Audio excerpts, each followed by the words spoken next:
Still, it's the Peugeot in the lead, but he's being challenged by Van Schuppen at Mulsanne corner. Dortch in the Peugeot leads, but he's going left, and he's hit the barrier!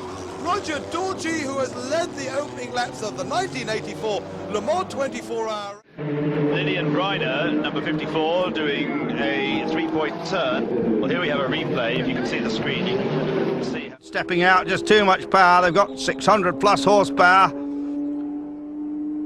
And the flames come out, and it looks as if it's charging the... 25, Philippe Alliot. Oh, and he's all right. The car's lost its rear wing, and it looks to me as though it's drivable, but in the Porsche curves, Mario has lost it. He's hit... Wheels coming off, so there's a tyre change going on there as well. And there's flames. Suddenly we see, quite dramatically, flames. It looks as though it's going to be a repeat of a rather messed up pit stop, such as unfortunately happened to the Peugeot team at Monza. Yet again, number 65 getting in the way of one of the leading cars. In fact, the car in the way of which it has got. Notice another car that has come back into the race, or yes, come back into the race as opposed to the... Done by George backing into the wall. Meanwhile, the Hoshino Komas Kageyama. This car, and now it has got this, or there is a failure at the left rear. This is the car number 35 that was lying in third place, that was trying to make up ground on its teammate. Its teammate has been in and out, and I think now the chances of Hans Stuck and Thierry Boots and Danny Sullivan winning the Le Mans 24-hour race are Bugatti by the looks of things. Oh, yes. Something's broken there. Yeah, the it? Bugatti has lost it under braking. Whether it's a tyre that's gone or, as John's suggesting, it's something that's broken, but certainly the Bugatti. Just going past us is Jan Lammers closing up on number 23 Nissan, and there's number 17 going through just behind them, but dropping away. It's limping back to the pits, and the 78 car, what? The wheel flies off, and that car was leading GT2. Too much right foot, and spins inwards and into the Armco barrier, very hard indeed, and that one is history. What a shame. That car... Well, I'm not sure what did happen there. Suddenly the car snaps sideways and spins off. The accolades of victory. And of course, it's never won until that flag drops. Oh, and look at that! Just in the final hour, the Portuguese team Estoril Porsche. The turbo discretion from the Toyota. And looks to me as if that's it, actually in the pit road and just coming into the pit. Who currently leads. What's this? Fire! Look at the fire on the lead car, and that's history. That is out. The Mercedes 123, which you were threatening was going to happen, well, it has happened. We now have Mercedes in first, second and third places. Martin, you know that you were talking in qualifying about how difficult it would be to model. Number 10. Kenwood car. So, the Kenwood sponsored car. And it's spinning. It's spinning as well at the first...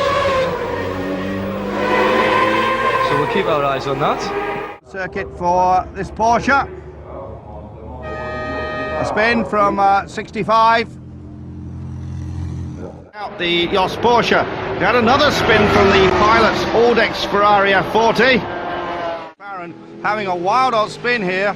I think it is Jean-Marc Gounon driving. And spinning right in front of the three cars. Absolutely amazing. And just look at the smoke, the tyre delaminated, the Callaway Corvette, and that car being torn to shreds. Unbelievable. Look at the destruction there. Now another huge piece of command there, and this is what happened. IRE just losing it, runs it all down the concrete wall. That's all dust and probably, and look at the flames. The number 60 car, that's Sohail Ayari, and he bails out and the car suddenly burst into flames, but there is damage at the back. It was still the Jones-Reuter Verse car in the lead, as another off-course excursion there going around a slower car. Patrick Gonard at the wheel, so 3 wheels on my wagon. Just look at the wheel nut. The car in the gravel. What is all this about? We've got number 37 now. That's Dominic Chappelle, we reckon, starting in that car. Actually, Bob can hear. The Cox Ravaglia car, and now the second of the 2 Golf McLarens. This is incredible. That too is on fire, burning brightly. Andrew Gilbert Scott, I think, is at the wheel. I've got the chicane, Rob, the first Mulsanne chicane.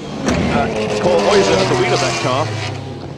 Will it ever stop the Venturi, driven by the competitions director of the Venturi company, Stefan Rattel. So looking for more work for his...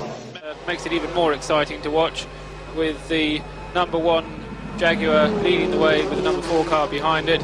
Oh, and it spins! My goodness me, it span right in the middle of the track, right in the middle of number 4, Alan Ferte's. Way of the DWI champion in helicopters, and then we had this moment between the two McLarens. That is the third place, and that's a wild old place to overtake, and I think that is the forward to their action, and there's a big spin, there's a big accident coming down towards the chicane. One of the Toys, I think it's the number 1 car, but I'm not 100% sure about that.